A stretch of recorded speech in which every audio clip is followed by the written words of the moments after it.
திருப்பரங்குன்றம் தீப வழக்கில் மன்னிப்பு கோரினார் ஆட்சியர். ஆட்சியர் பிரவீன்குமார், காவல் ஆணையர் லோகநாதன், துணை ஆணையர் இனிகோ திவ்யன் உள்ளிட்டோர் உயர்நீதிமன்ற மதுரை அமர்வில் ஆஜராகியிருக்கின்றனர். விவரங்களை செய்தியாளர் ஆனந்த் வழங்கிட கேட்கலாம். ஆனந்த், வணக்கம். விவரங்களை சொல்லலாம். வணக்கம்.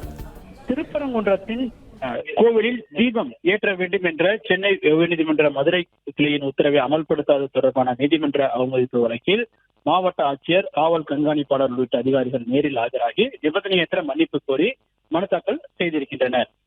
திருப்பரங்குன்றம் மலை உச்சியில் உள்ள தீபத்தூணில் கார்த்திகை தீபம் ஏற்ற முன்னேற்பாடுகள் செய்யாத அலுவலர்கள் மீது நீதிமன்ற அவமதிப்பின் கீழ் நடவடிக்கை எடுக்க வேண்டும் எனவும், சம்பந்தப்பட்ட அலுவலர்கள் மீது அகில இந்திய பணிகள் விதிகள் அடிப்படையில் துறை ரீதியான மற்றும் ஒழுங்கு நடவடிக்கை எடுக்க வேண்டும் என கோரி சென்னை உயர்நீதிமன்ற மதுரை கிளையில் வழக்கு தொடரப்பட்டது. இந்த நீதிமன்ற அவமதிப்பு வழக்கு நீதிபதி ஜி ஆர் சுவாமிநாதன் முன்பாக தற்பொழுது விசாரணை தொடங்கியிருக்கிறது. அப்பொழுது மாவட்ட ஆட்சியர் பிரவீன்குமார், மாநகர காவல் ஆணையர் லோகநாதன், துணை ஆணையர் இனிகோ திவ்யன் மற்றும் கோவில் செயல் அலுவலர் உள்ளிட்ட அதிகாரிகள் நேரில் ஆஜராகி நிபந்தனையற்ற மன்னிப்பு கோரி மனு தாக்கல் செய்திருக்கிறார். அதில் மாவட்ட ஆட்சியர் உள்ளிட்டோர் தரப்பில் தாக்கல் செய்யப்பட்டுள்ள அந்த பதில் மனுவில் நீதிமன்ற உத்தரவை மீற வேண்டும் என்ற எண்ணத்தில் எதையும் தாங்கள் செய்யவில்லை எனவும், அப்போதைய சூழல் காரணமாகவே இந்த முடிவு எடுக்கப்பட்டதாகவும், மேலும் 144 தடை உத்தரவு பிறப்பிக்கப்பட்டிருந்ததாகவும் தெரிவிக்கப்பட்டிருந்தது. மேலும் சட்டம் ஒழுங்கு உள்ளிட்டவைகளை கருத்தில் கொண்டே இந்த உத்தரவு பிறப்பிக்கப்பட்டிருந்ததாகவும், எனவே நீதிமன்ற உத்தரவை நாங்கள்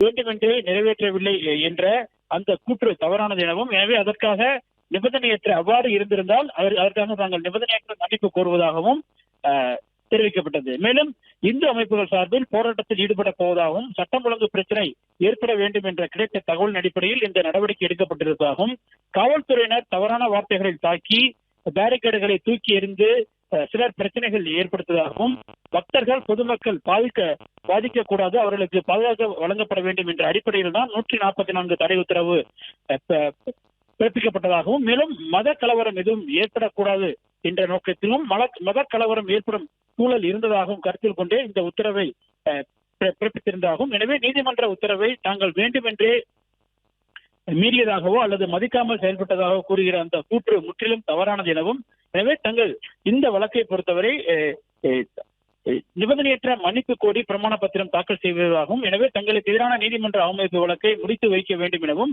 அவர்கள் தரப்பில் அந்த பதில் மனுவில் தெரிவிக்கப்பட்டிருக்கிறது. தொடர்ந்து வாதங்கள் நடைபெற்று வருகின்றது. பிளே ஸ்டோர் மற்றும் ஆப் ஸ்டோரில் இருந்து பாலிமர் செயலியை QR கோடு மூலம் பதிவிறக்கம் செய்யுங்கள். செய்திகளை உடனுக்குடன் பெறுங்கள்.